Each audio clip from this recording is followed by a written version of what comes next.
Alright, update. Welcome to the new mess on the prototyping board. If you remember from the last update I did, I told everyone I was using the temporary interrupter, which is this PCB right here. Well, the interrupter actually has some, this is like the third iteration. Well, actually fourth. This is the fourth iteration. So I didn't make an update on the previous interrupter I was trying because it didn't work well. I was programming a microcontroller. Well, it actually worked in theory, but the microcontroller didn't have the resolution enough. Well, I can say it's a bit complicated. It's a programming thing. The microcontroller is basically a digital chip, so the pulse width can't be adjusted, in a smooth way. It actually has steps because it's digital. It's a 8-bit PWM, so you have 256 small steps where you can adjust it. And for the Tesla coil, those steps were way too big, so the small adjustments I needed, those were way too big, so it didn't work. So I didn't made a video about it because it was basically useless. I just did a bunch of programming for nothing. But that's how it goes. You have to try stuff. Well, so I returned to an analog interrupter. You can see I have this switch here, which I'm going to show you later what it does. Well, this actually took a while to develop.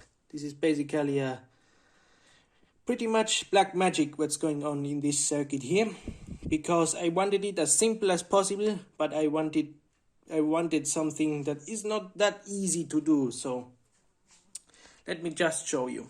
I'm going to switch it on here.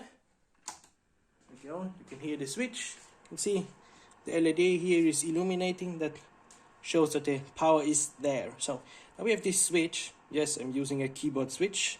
There's a switch, and you can tell me anything other about it.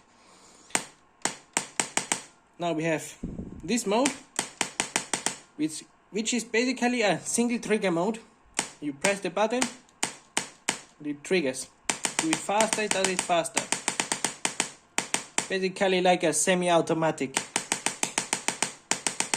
Now we go to this side of the switch in this direction, and now you have an automatic. Just press it and it keeps firing. And again, we can adjust everything here. Powered, the frequency.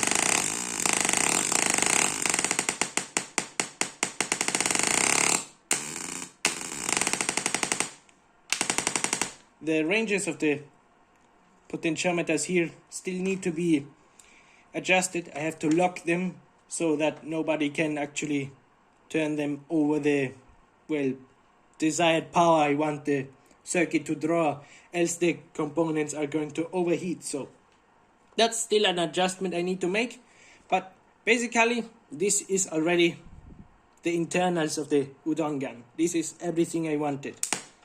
You have the automatic mode and the semi-automatic mode, and that's it. That's the switch here, and the trigger button and the two controls. That was my vision, and I did it. Here it is. Now I only need to build this on a PCB like this, and it will be finished. Alright, hope to see you soon in the next update. Later.